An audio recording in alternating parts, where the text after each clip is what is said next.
Christmas-loving Brussels sprout. Okay, chickens, let's have some nightmares, shall we?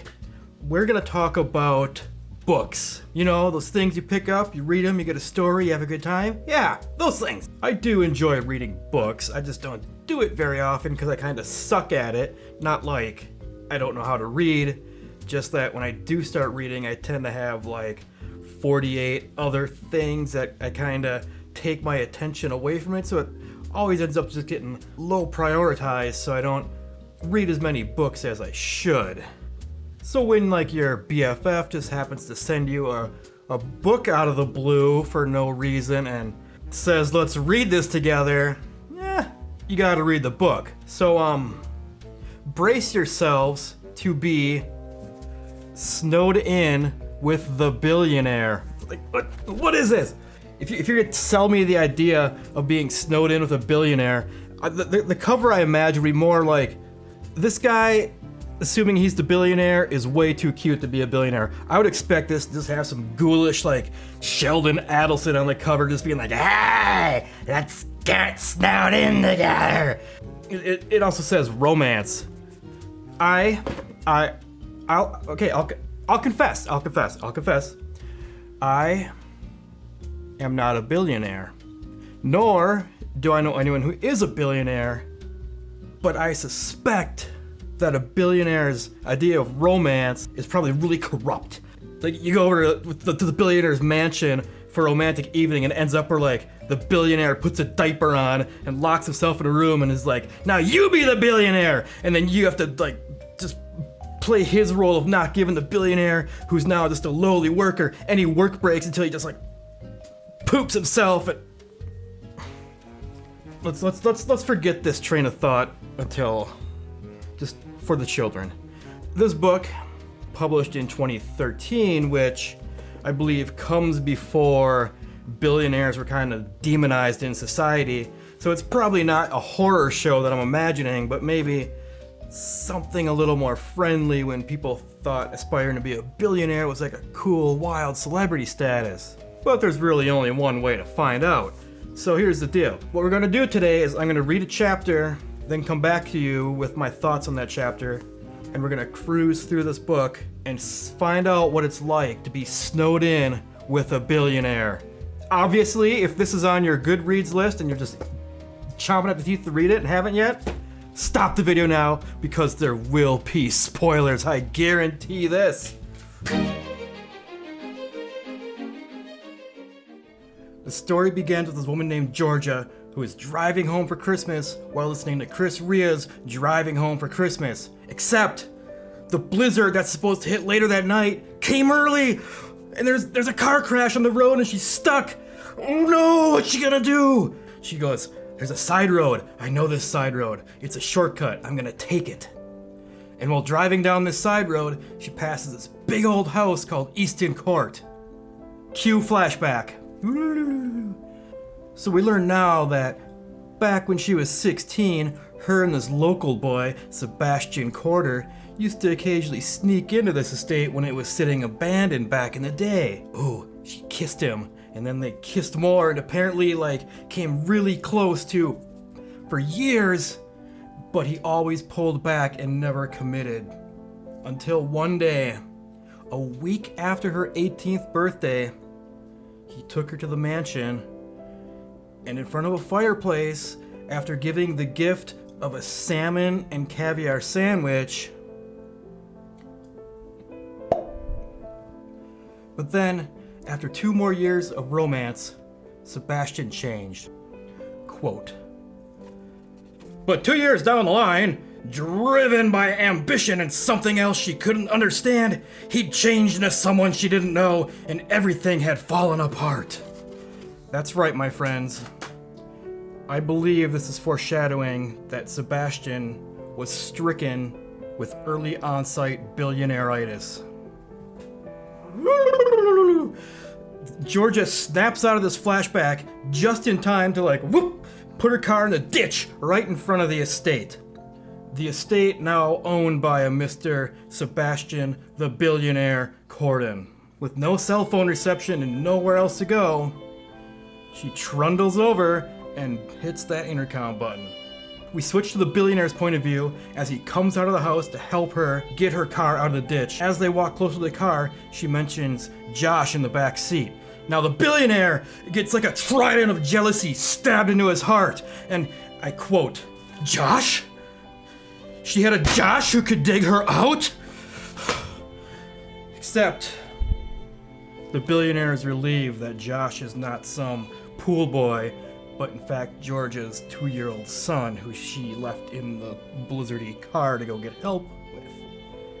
So the billionaire at some point refers to Georgia's peasant car as a tin can, and Georgia gets pissed and snaps back at the billionaire, tells him to go to his ivory tower and she'll never bother him again.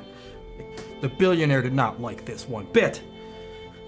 Quote the billionaire, "No, believe me, I don't want this any more than you do, but unlike you, I take my responsibility seriously." Georgia snaps back that she does take her responsibility seriously. And the billionaire once again barks back at her with, "Then prove it! Get in the car, shut up, and do as you're told for just once in your life, before we all freeze to death, and turn that blasted radio off!" And that is how Georgia and her 2-year-old son Josh get snowed in with the billionaire.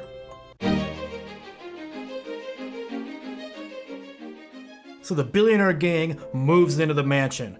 And in this chapter, we get a very brief description on how the billionaire became the billionaire. Apparently, back when he was younger, he did some really good stock investments and just made a killing early on. And then he took those investments and started pumping them into companies, ballooning out those companies, and then selling them off for a mighty profit.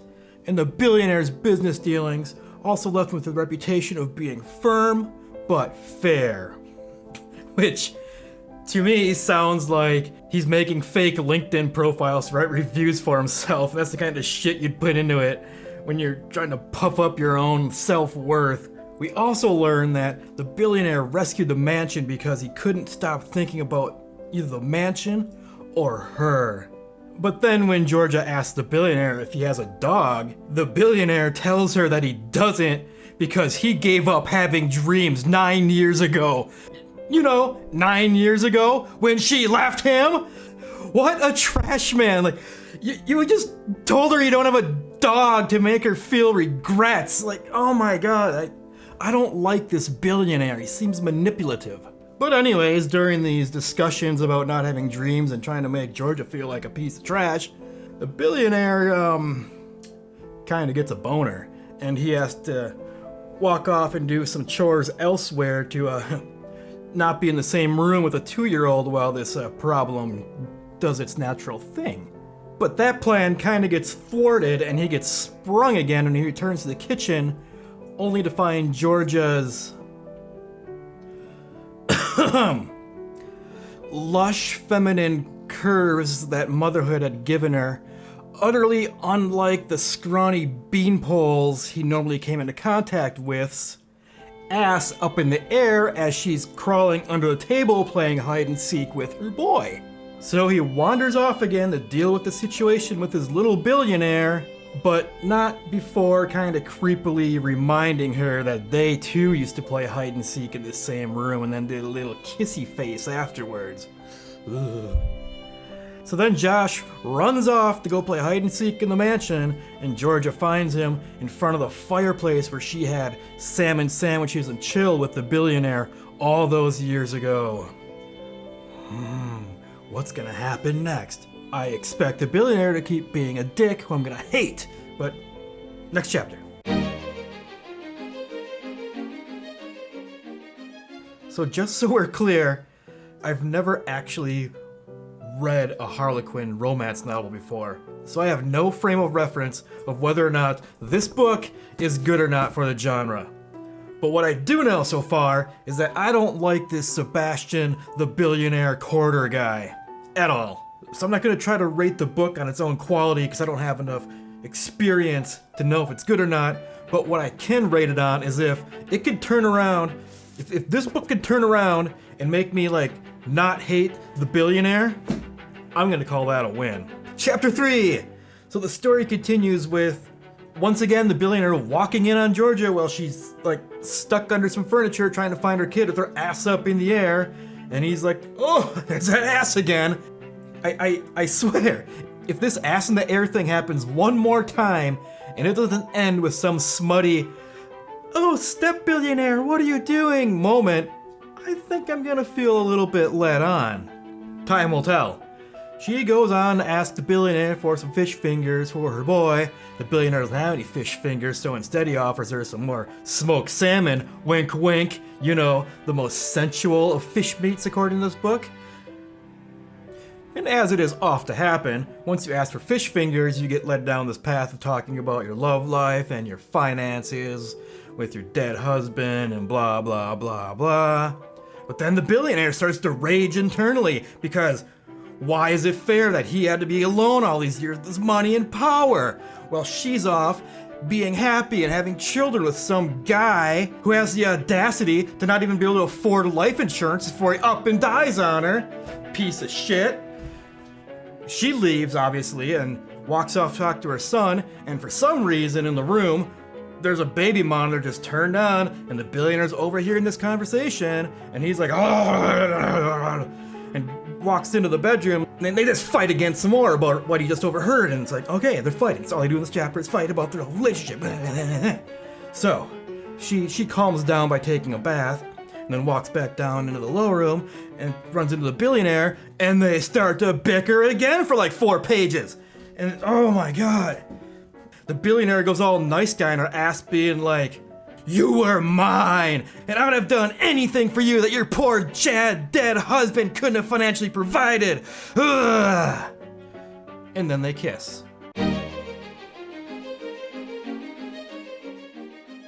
So here we are, moments after this kiss, and I quote,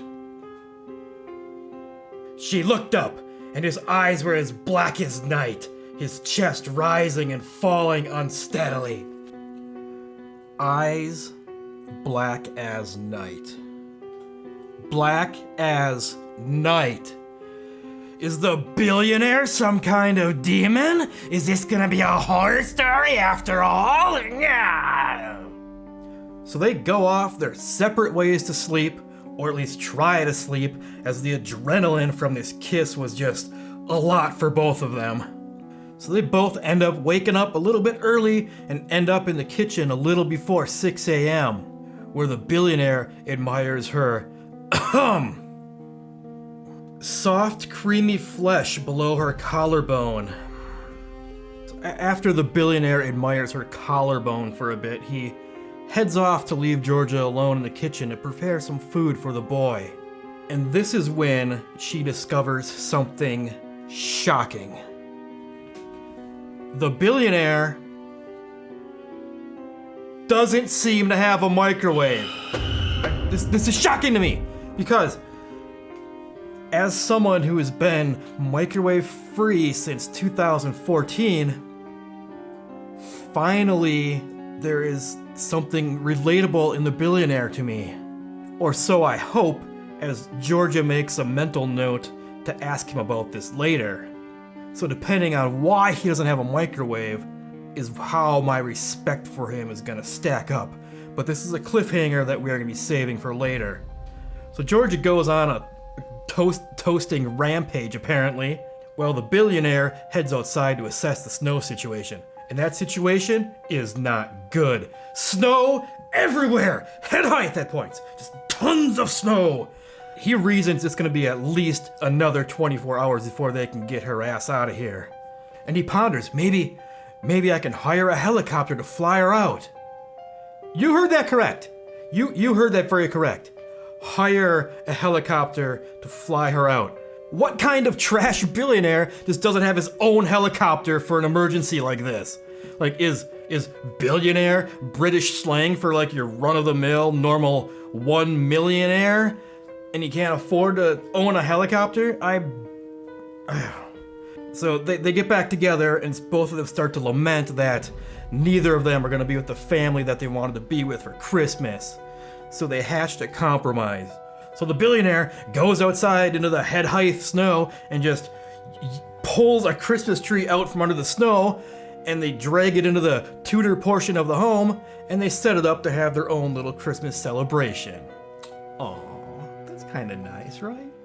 And since Georgia's gonna be stuck here for at least another day, she decides to call her mom again to let her know what's up. Except during this call, her dumb child Josh lets it slip that they're with the billionaire, and Mom is not happy. At least we know he's not a serial killer, Georgia says to her mother, to which her mother replies with, quote, "He doesn't need to be. There's more than one way to hurt someone." So maybe I'm reading a little bit too deep into this chapter, and maybe the mother wasn't quite that aggressive in her reply, and maybe she doesn't actually know something about the billionaire being a microwave-free, eyes black as night demon who is gonna destroy Georgia in a way that's worse than killing her. But I guess we'll know when we know. And chapter 4 ends without Georgia asking the billionaire about his microwave situation. So the chapter starts, they've got their big ass tree set up in the Tudor portion of the home, and Georgia and the billionaire are discussing how to best decorate it so that the boy doesn't cut off a finger. Is that something that happens with Christmas trees? The billionaire's mom calls to confirm that they won't be joining for Christmas because, the snow. And when she states that she'll be sad that he has to celebrate Christmas alone, the billionaire just doesn't mention Georgia, keeps it on the DL. Like, what's up with another mom who can't know what's going on? Does she also know about the demon-eyed gonna devour Georgia's secret? Well, the mom goes on to worry about the billionaire eating the Christmas food past the expiration date and getting food poisoning. Quote, "Sorry, but you can't stop me worrying about you. Big as you are, you're still my son." This gets responded to with some inner dialogue by the billionaire of, "If only that were true," he thought with a pang, but he didn't go there because he knew that in every way that mattered, he was.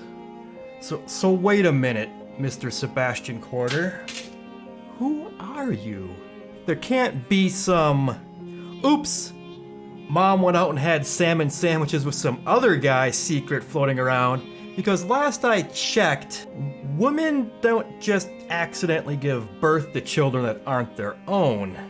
So how could he not actually be her son? Could he have been switched at birth? $100 for a DNA kit, and suddenly your family secrets from decades past are all spilling out in front of you.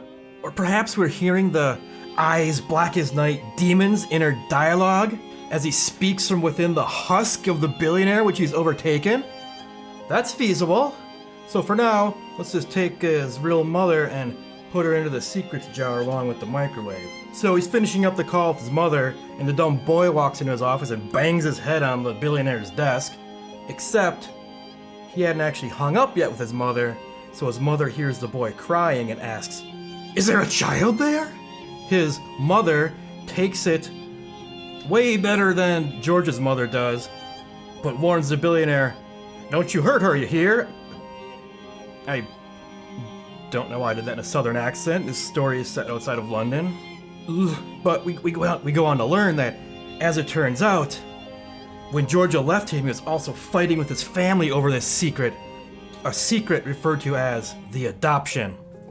So unless I'm completely mistaken on reading this, it appears that the billionaire was adopted at the age of 2 and is kind of bitter about it. So George is back in the kitchen baking gingerbread biscuits to hang on the Christmas tree, and she accidentally breaks a few so that the billionaire can have a little treat. Except when she gives them to the billionaire, he's an asshole again about it, and uses the biscuits to spin into some snide remark about her leaving him again, and they go on to just bicker some more, which ends in them kind of embracing. They agree that they need to stop bickering and stop fighting for Christmas. Oh. Then, right as it feels like there's probably going to be another fight and kiss happening, bang! Something happens in the kitchen. Oh, panic! They run! And the boy had fallen off a chair and banged his head again. And, oh my god. You know, you think about it. This is the second time the boy has outed their little tryst with their mothers. And this is the second time he's had a little accident. You know that saying? Snitches get stitches? So maybe this finger-chopping Christmas tree isn't so far-fetched if the boy can't accidentally stop keeping his mouth shut. Anyways, the billionaire is revealed to be extremely traditionalist over Christmas stuff, and for some reason Georgia forgives him for all his bullshit because of it, and she still hasn't asked him about the microwave. So Georgia and the billionaire finish putting up the Christmas tree, and then the billionaire starts having this moment of dread again. Like, oh, is this 2-year-old boy gonna hate my guts because I didn't think to get them a Christmas present even though they're totally unexpected guests? Oh my god, billionaire! But don't worry, they figure this out. Georgia and the billionaire hatch a scheme. They're gonna take the present that Georgia got for the boy, split it up into 2 boxes, and pretend that half of it came from the billionaire. So after they get done plotting this subterfuge against the boy, the billionaire brings up the Christmas goose, and he lets Georgia know that she's gonna have to cook this goose because he doesn't know how to cook a goose. Seems to me this is some foreshadowing that someone's goose is gonna get cooked. Is it gonna be Georgia's when the eyes black as night demon finally reveals itself and takes her out? Is it gonna be the boy when all of his snitching to their mothers finally catches up to him? Or maybe it's the billionaire's goose who's gonna get cooked once the boy understands the plot against them and he didn't actually buy him a present for Christmas. Intriguing. So the plot moves on, and eventually the billionaire lets it slip that he does know how to cook the goose. And when he's asked about why he lied to Georgia that he knows how to cook the goose, he tells Georgia it was because he didn't want her to miss out on the glory of his admiration.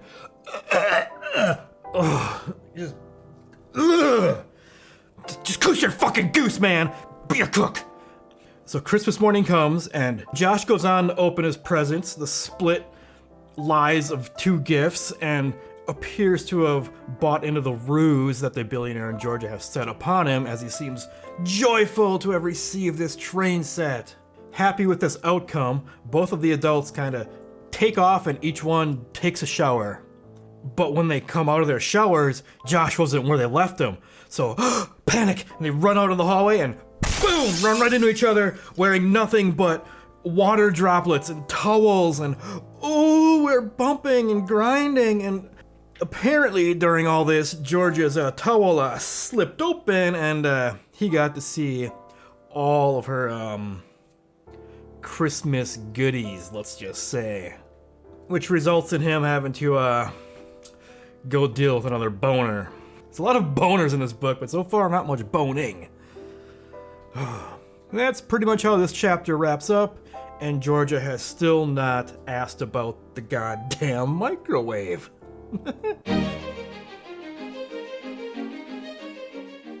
So the gang eats the goose that was cooked, and then since the storm is over and it's nice and sunny outside, they all go outside and have a nice little romp in the snow. This leads them into having a snowball fight. Chunks of ice and rocks and balls of snow flying everywhere. But much to my dismay, no one's goose gets cooked and they all survive the fight. And after the snowball fight, they all lay down and make snow angels. The boy's snow angel is described as kinda crooked, you know, frickin' snow angel amateur, this kid. He's not going pro with these skills. But the billionaire snow angel is described as brilliant! Brilliant! Aside from being a firm but fair business mogul, the billionaire is apparently also like the Da Vinci of snow angeling. Poof! Mind blown again, Mr. Billionaire! So they all start scampering around across the grounds, and once again, Georgia and the billionaire, boom, run into each other, except this time, it's under mistletoe. And you guessed it, they kissed again. But that kiss, it should not have happened. The billionaire starts to call himself an idiot internally for letting this kiss happen. And because he doesn't know how to internalize his feelings, he turns his rage on to Georgia again and implies that the little towel showing her full Christmas tree incident was somehow planned to like get him aroused. And she gets mad at him again. And before they start really bickering at each other again, they just decide to start drinking wine for lunch. And Georgia dreams that the snow would just melt so she can get away from him. But since she can't get away from him yet, they just sit in front of the fireplace and discuss safe topics. Uncontroversial ones, with no bones of contention, no trigger points, no sore spots, as if by mutual agreement. You know, safe topics like the billionaire's mom's heart attack and biogenetics. You think I'm joking, but no, they actually start talking about biogenetics and how they can trace back people's lineages through generations, and this starts giving the billionaire some anxiety about this whole adoption thing, like maybe Georgia can help me figure things out, but he never asks her anything about the adoption and the biogenetics. Oh yeah, because apparently she's a biogeneticist. We just found that out. But the thing is, with all these safe topics being discussed, can you guess which one was not brought up? That's right, his lack of a fucking microwave. And Jesus, Georgia, this is the perfect time to bring it up, because I'm pretty sure a microwave is a safe subject, unless am I to sit here and assume that since you didn't bring it up during fireside chat safe subject time, there's something unsafe about this microwave that you refuse to bring it up with the billionaire about.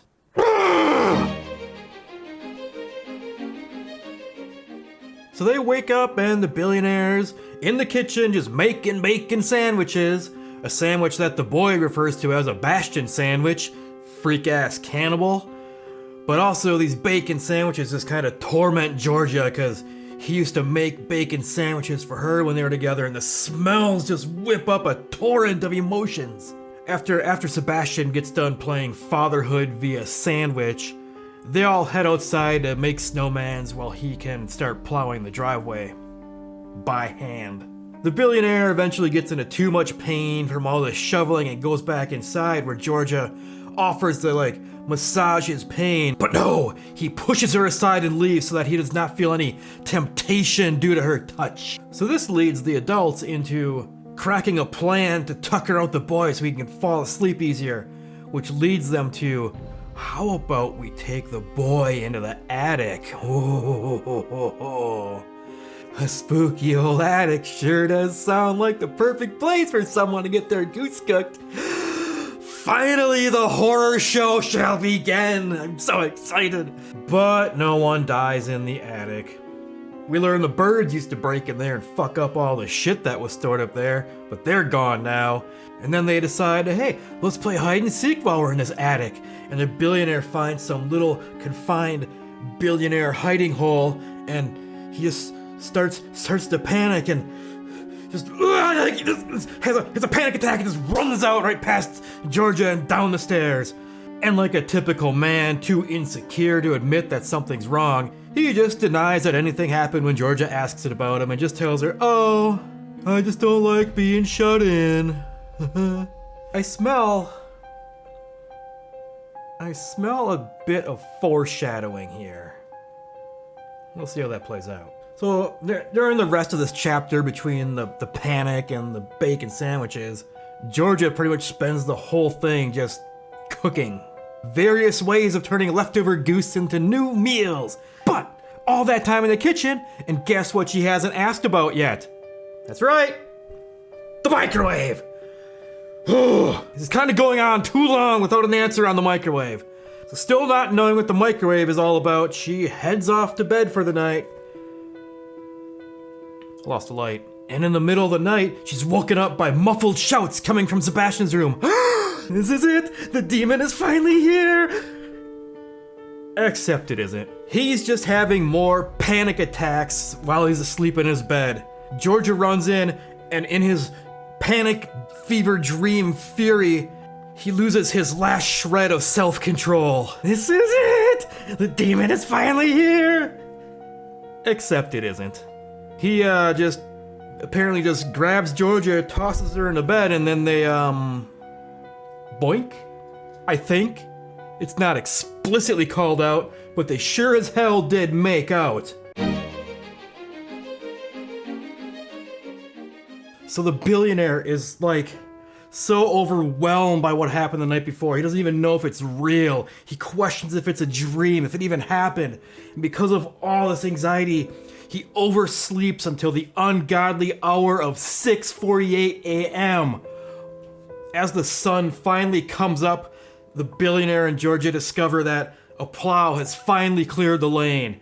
It is time for Georgia to GTFO. And if you don't know what that means, it means she needs to leave. Except when they try to leave, the boy seems to think that this is their home now and they live with the billionaire. Certainly this won't lead to any drama. So as they're parting ways, Georgia refuses to give the billionaire her address so that he can't keep creeping on her. But yet, her eyes flood with billionaire tears as she heads to her car and drives away. But the billionaire ain't done with her yet here. He gets in her car and tails Georgia all the way to her parents' house under the pretense of making sure she arrives there safely. Come on, Joe Billionaire. You can't just wait 15 minutes and give him a call to make sure she arrived okay? Why do you gotta be a stalkery creep, Mr. Carter? So time passes on and the billionaire can't stand being in this empty house anymore, so he hauls his ass back to London to start working in the office again. So back in the office, his personal assistant, who can't keep her hair color more than one color for a week, just totally psychoanalyzes him and is like, oh, I could always tell that you've been sad this whole time I worked with you because it's been about a girl. You must have seen her over Christmas. So she pulls a pencil out of her now orange hair and starts stabbing the billionaire with it. Eraser end, I assume, there's no blood. Ben, with this pencil, demands that the billionaire go back and talk to this woman. Quote, "It was time to talk to Georgie.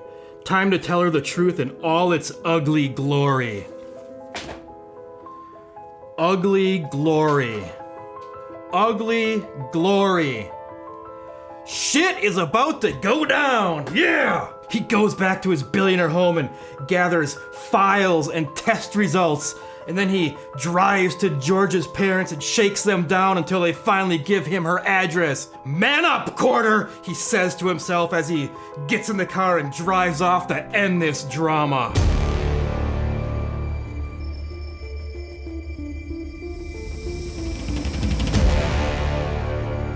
So we learn that when the billionaire and Georgia were snowed in, there was a moment where he snooped through her cell phone to find her phone number. Using the address that he got from her parents, he drives to her house and parks in front of it. And then using the phone number that he creeped out of her phone, he gives her a call. Quote, "There are things you should know, things I should have told you years ago. Well, one thing really, the only one that really matters." So she lets him into her house, and she can tell that he's very nervous about this conversation they're about to have. But before he hears him out, she grabs the billionaire's hand and walks him into the kitchen and is like, "Do you know what this is, Sebastian Carter? It's a microwave! You're a billionaire! Why don't you have one?" Ah! Okay, so that doesn't actually happen. That's the ending I wanted, but it's not in the book. It's not the real ending. They never answer the damn microwave question. But what actually happens is that he sits down and just has issues spitting out what the actual issue is. To which Georgia goes, "Oh, are you gay? Do you have cancer? What is it, billionaire?" But the billionaire is like, "No, I'm not gay. No, I don't have cancer that I know about. The truth is even worse, Georgia. I'm adopted." And her soul melts. I don't think her soul actually melted. I might be overacting. But anyway, so when the billionaire was 2 years old, the same age as Josh, he was found abandoned overnight in the bathroom toilet stall in a ladies' department store. Ooh, but that's not the end of it. Because also, what they also found, and this is in the book, you read the book, you can tell I'm not making this up. He was also found with the corpse of his pregnant, dead mother. Oh, what the hell? All this Christmas-loving Brussels sprout stuff, then ends up he was Dextered in a toilet stall with his dead mother's corpse? Oh, Sebastian Corder. We get to remove your mother from the jar of secrets. And boy, talk about a doozy. There it is, real mother, solved. I honestly did not expect this left-hand turn horror story thing. Kinda ties the whole book together all nicely in my eyes. However, that's not the end of the story, so we gotta keep talking. So the dead mother had no ID on her. They couldn't match her with any missing persons reports or anything. So he never knew who his mother was, and he was adopted by the mother that was in the book talking to him on the phone a few times. So the billionaire goes on to bemoan to Georgia about how he never had a real family and this is a fake family. All this came out while they were dating, and that's why he sucked. And then they both admit to each other that they always had loved each other. And then he goes, "Marry me, Georgia!" And she's like, "Yes, I will, Sebastian, I've always loved you." And he goes on to let her know that her days as a biogeneticist are over because he needs a new personal assistant in the office, and now that's her job. Real charming, Sebastian. Oh yeah, and apparently they did boink at the end of chapter 8 because Georgia lets him know that she's pregnant with his child. And that's that. 10 out of 10. So, if you managed to make it all the way through this video, good on you. I thought maybe I could get this done in like 15 minutes, but I ended up having way more fun than I expected reading this romance novel that, what are we sitting at now, like 35 minutes or so? Oh, I feel like back in grade school, if I was given a book I didn't care to read and had to do a report on it, I would have turned in a similar, aggressively overanalyzed story like this to kind of entertain myself while I read the book I hated. And it's fun that I could do this now and you watch the whole thing and it's like comedy and entertaining, when back then it would have earned me a D- and a call from the school being like, "He's not conforming again! We gotta punish him!" But that's the fun of being an adult. You do what you want and no principal is gonna send you to detention for being creative. So as for the book final thoughts, well, it ended up being far more PG than I expected. You know, I assumed there would be more sex scenes, because that's what I've always thought Harlequin novels were about, but yeah, today I learned. And as to the question of if it turned me to like The Billionaire, I don't think so. I mean, the last chapter we learned that he had no issues just breaching privacy and snooping through her own personal materials for his own gains, and then it just seems awfully presumptuous to be like, "Marry me? Yes? Well, you're my personal assistant now!" Like, I'm sure it's probably a better job for her because it's gonna be like well paid because he's a billionaire and she's banging the boss, but the dude just tells her how it's gonna be. Doesn't even give her a chance to ask if that's what she wants with her life. Like, presumptuous. Don't like The Billionaire. But hopefully, after all these revelations and finding a loving wife to start his own actual not found dead in a bathroom family, they can be the catalyst that can help him step away from being a privacy-breaching nice guy. And if you want to read this book yourself, make sure to use the link in the description to buy it, because there are at least 6 different Snowed In With The Billionaires, and I would hate for you to buy the wrong one and be like, how the hell did he pull that plot out of this book? That wouldn't be good. What you want is the Caroline Anderson edition of Snowed In With The Billionaire. And don't tempt me to make an effort to review them all as a meme, because I'll do it, you hear?